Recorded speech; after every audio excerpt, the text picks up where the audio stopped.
সেই জন্য আমরা ওনার জন্য সকলেই প্রাণ পড়ে করে আপনারা যার যার জায়গা থেকে দোয়া করবেন। আমার বক্তব্যের পরে ইনশাল্লাহ দোয়া হবে। এখন আপনারা জানেন ইতিমধ্যে আমাকে বাংলাদেশ জাতীয়তাবাদী দল বিএনপি থেকে মনোনয়ন দেওয়া হয়েছে। আমি বিএনপির মনোনয়ন নিয়ে এসেছি ধানের শীষে ভোট করার জন্য।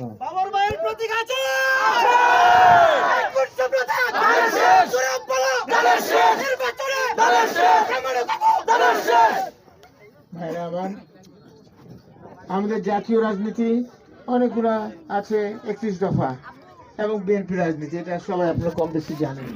কিন্তু আমি আমাদের 3 থানার নেতৃবৃন্দ মিলিতভাবে স্থানীয় কিছু রাজনীতি আমাদের যেটা আমি চিন্তা করেছি সেটা বলতে আসছি আপনাদের। আমাদের হচ্ছে উন্নয়নের রাজনীতি। 3 থানার অনেক উন্নয়ন অতীত করেছি, উন্নয়ন একটা চলমান, একটা করবেন আর একটা নতুন উন্নয়নের কাজ বেরিয়ে আসে এবং সেটা ইনশাল্লাহ অতীতে করেছি।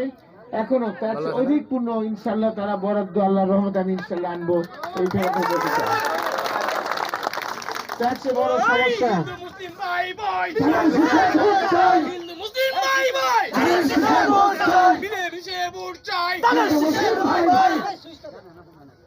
তার চেয়ে বড় চ্যালেঞ্জ যেটা আমাদের কাছে